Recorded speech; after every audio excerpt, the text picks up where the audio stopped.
ಬೆಳ್ಳಂಬೆಳಗ್ಗೆ long ಮಚ್ಚು ಝಳಪಿಸಿದ ಯುವಕರ ಗುಂಪು. ಯುವಕರ ಅಟ್ಟಹಾಸ ಕಂಡು ಬೆಚ್ಚಬಿದ್ದ ಸಾರ್ವಜನಿಕರು.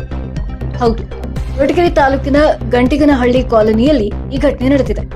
ಯುಸಿ ವಿದ್ಯಾರ್ಥಿನಿಗೆ ಮೆಸೇಜ್ ಮಾಡಿದ ಯುವಕನನ್ನ ಪ್ರಶ್ನಿಸಿದ್ದಕ್ಕೆ ಕೊಲೆಗೆ ಯತ್ನ ಎಂಬ ಮಾಹಿತಿ. ದ್ವಿತೀಯ ಪಿಯುಸಿ ಸಹನಾಗೆ ಮೆಸೇಜ್ ಮಾಡಿದ ನವೀನ್ ಲಾಂಗ್ ಮಚ್ಚು ಹಿಡಿದು ಹುಡುಗಿ ಮನೆ ಬಳಿ ಬಂದ ನವೀನ್ ಜೊತೆಗೆ ಪ್ರವೀಣ್, ಪ್ರಕಾಶ್ ಹಾಗೂ ಹನುಮಂತರಾಯ ಬೆಳಗ್ಗೆ 5 ಗಂಟೆ ಸುಮಾರಿಗೆ ಮನೆ ಬಾಗಿಲು ತಟ್ಟಿ ಹುಡುಗಿ ಪೋಷಕರಿಗೆ ಬೆದರಿಕೆ ಒಡ್ಡಿದ್ದಾರೆ.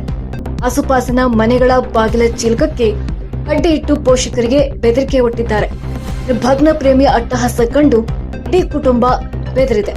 ಸ್ಥಳಕ್ಕೆ ಆಗಮಿಸಿದ ಸಿಪಿಐ ಅನಿಲ್ ಹಾಗೂ ಎಸ್ಐ ತೀರ್ಥೇಶ್ ಆರೋಪಿಗಳ ಹೆಡೆಮುರಿ ಕಟ್ಟಿದ್ದಾರೆ. ಆರೋಪಿಗಳಾದ ನವೀನ್, ಪ್ರವೀಣ್, ಪ್ರಕಾಶ್, ಹನುಮಂತರಾಯಪ್ಪ ಅವರನ್ನ ಕೊರಟಗೆರೆ ಪೊಲೀಸರು ಬಂಧಿಸಿದ್ದಾರೆ. News bureau, Rajamudri news. ಧ್ವನಿ ನಿಮ್ಮದು, ಜಾಲ ನಮ್ಮದು.